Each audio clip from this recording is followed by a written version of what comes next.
Adlaw.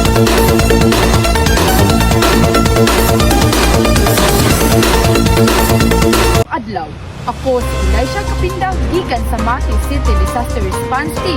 Gusto namo ipahibalo sa tanan nga adunay 7.6 magnitude nga linog na hitabo ni adtong Oktubre 10 diri sa Mati City.